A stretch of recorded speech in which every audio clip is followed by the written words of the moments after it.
So I'd like to thank Mia Coutinho for being here with us today.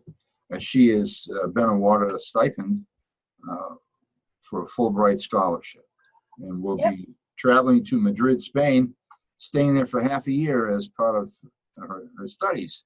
And so this is graduate work. Is that correct? Yeah, a little bit. 4 years, and you've earned a degree.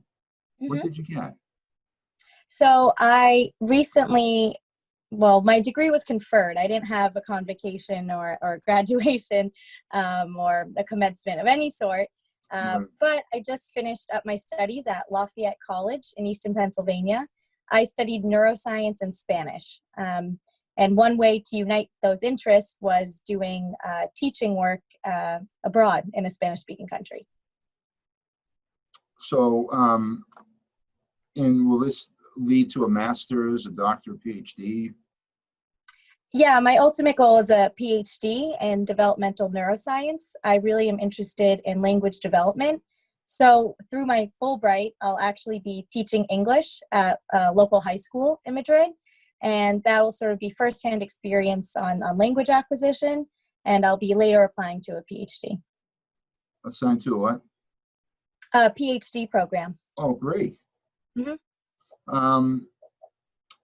And it will be like Spanish language only, kind of like ESL only, SSL. The Fulbright? Well, yeah, it'll be English as a right, as a second language. Language, okay, right. Yeah, so I will be the English teacher. I'm fluent in Spanish now, having lived there on 2 separate occasions, but I have never been to Madrid, so that is exciting. What size towns have you been in before? So I wouldn't call it a town. I did live in Barcelona. I was an au pair, which is a live-in nanny, and I sort of taught English on a smaller scale to a family in Barcelona. They spoke Spanish and the local language, Catalan. And then I studied abroad in a small city that reminded me a lot of Boston. It's called Granada, and that's in the south of Spain. Very good. Now, in your studies at Hopkinton High School, what do you think prepared you the most to enter the college and study what you have? Oh, that is a great question. I definitely feel really blessed to have gone to a high school that prepared me so well for my college.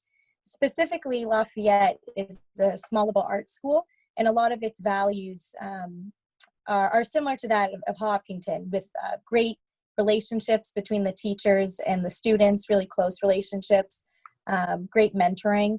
But specifically, I had a really fantastic Spanish teacher while at Hopkinton, Ms. Lauren Polanski, and she challenged me quite a lot. And I remember at the time not thanking her, but now 4 years down the line and a scholarship later, I can thank her. That's really nice that you would mention her name and thank her like that, and realize that the way maybe you thought she was pushing you a little bit too hard, or whatever the case was, that felt you were challenged, maybe it was a good thing. I don't mean to speak for you, but it's really nice that you've given her kudos like that.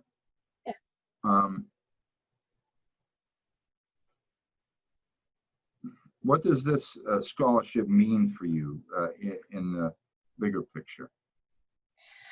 Yeah, so the Fulbright scholarship was made after World War II.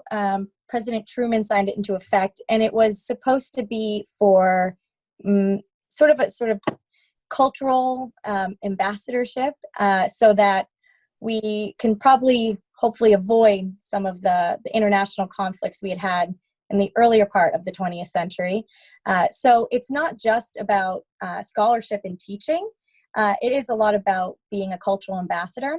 And I have practice in that from my other times in Spain, but this will be a little bit more hands-on. And I've even proposed a few side projects to work on in addition to being an English teacher. So in addition to working in the classroom teaching English, I'm hoping to work with local Jewish organizations. There's sort of a rebirth of Jewish learning and history in Spain. A lot of families are finding out that they were forcibly converted to Catholicism during the Inquisition and other time periods. And through a lot of genealogy, we're able to sort of track people's history. And there's a lot of organizations in Madrid, a network, that's the word they use, that I would volunteer giving tours, translating documents, things like that. And second, I'm working on starting a running group, sort of my roots here in Hopkinton. I actually ran my first half marathon in Spain when I was studying in Granada. So I'm hoping to have a running group with a focus on cultural exchange, but over the shared love of running. Do you have a name for the group yet? No, but I'm open to suggestions. Well, I don't have any at the moment. Are you going to run Boston? Yeah, that's the plan. Yep. Do you think you'd make it this September? Or will you be in Madrid at that time? Oh, no, that was the great part. I had a really tough decision until the Fulbright Commission told me that my scholarship would start January 2021. So instead of doing a full year starting in August, I'll be doing half year starting in January, allowing me to run September 14th in Boston. Well, you know, that's just as well, because you'll be in a foreign country, and it'll be a few months later than you originally planned on going over there, because they haven't discovered the magic bullet, so to speak, just yet. Correct. Maybe by that time there'll be a vaccine or some kind of treatment, or some kind of prophylactic treatment that they can stop it ahead of time, and so it's all good. And you'll be running the marathon. Now, did you qualify with the half marathon that you did? No, nowhere close to qualifying. I have to run about twice the speed I'm running. Oh, No, I'm actually running for a local organization, the 26.2 Foundation, in support of Bobby Gibbs' statue in the International Marathon Center. Now, we know that there's going to be an unveiling of her statue. Yeah. Are you familiar with that? Yeah, I'm wicked excited. Yeah. Did she sculpt that herself? She did, actually. So she's really a jack of all trades. She is sculpting. It's a self-portrait, really. She is so talented. She really is, and that's going to be wonderful. That it will be dedicated right at I'm not sure if we call it 1 or 3 Main Street or 2 Hayden Row, or I'm not quite sure what the address is, but I think we all know where it's going to go, at the corner of Hayden Row and Main Street across from the Common. It's going to be a great place for that, and I think a real tribute to the achievements of women in the sport of marathoning. So that'll be wonderful. And then after your 6 months, what happens? After 6 months, well, as I said, my ultimate goal is a PhD, because I want to teach and do research on second language acquisition. But as a stepping stone, I really think a master's would help. So the Fulbright will hopefully make me a competitive applicant for both a master's and a later PhD. Oh, good. And I'm looking abroad for those. So Really? Yeah. Well, good for you. That's wonderful that you can do that. And we haven't really, in this segment, talked about the rest of the family. You have a sister. Yes. Correct. What is she doing these days? I have a wonderful younger sister. I used to say little, but the fact that she's 5 inches taller than me, it doesn't work anymore.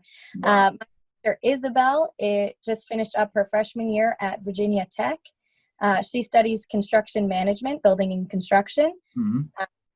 She just rocked her last semester. She's on Dean's List, and she actually had an internship lined up with Consigli, a local group. And although she isn't able to do it this summer, she's hoping that when everything clears, she'll be able to work for them, following in my dad's footsteps, really, the building. And that's considerably, isn't that a really quite a large construction company? Yeah, they actually are National? working on my mom's hospital. So that's actually where she was going to be working. Wow. And that's Milford, your mom's hospital? Yep, And she's your mom is, I'll let you say what her specialty is. an OBGYN. She's an obstetrician gynecologist. And she does practice out of the Hopkinton office too?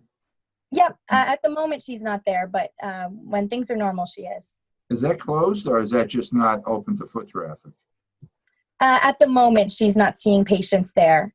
She's seeing patients at her Milford office. And of course, Dad, running for his, I don't know how many terms as selectman. Is this his third, maybe? He is there, done quite a lot, but because of all the headway he's made, he only finds it fit to see a lot of his goals through. Yeah. Oh, that's good. That's good. So he's running now, and who knows? Maybe another Coutinho will run for selectman someday. Or something even more. Yeah, for sure. Well, thank you so much, Mia. That's very nice of you to spend some time and talk about what you're doing and your successes with Hopkinton High School, with Lafayette, and with the Fulbright scholarship. That's a wonderful, wonderful life you're going to have. Thank you. Yeah, it's wonderful. And recently, my school actually asked me what sort of inspired the cultural ambassador role that I love so much. Mhm. And I will give credit to one more organization, and that would be Elmwood School. I know this might be cliche in our small town, but that Kenya Day really did have an impact on its students and continues to have impacts on the students at Elmwood. So when we invite all those elite Kenyan runners to Elmwood School for Kenya Day, and all year we prepare by learning songs and learning Swahili and things like that. I remember when I was very young, I said good luck in Swahili, which I don't recall how to say it now, to You runners. must remember how to say hello. Jumbo. Jumbo.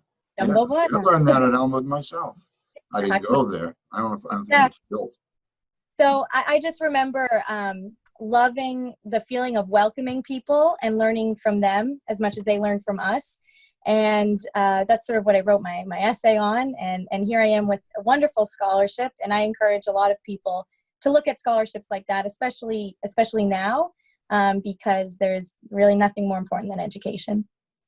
Thank you so much. The best to you. Thank you so much.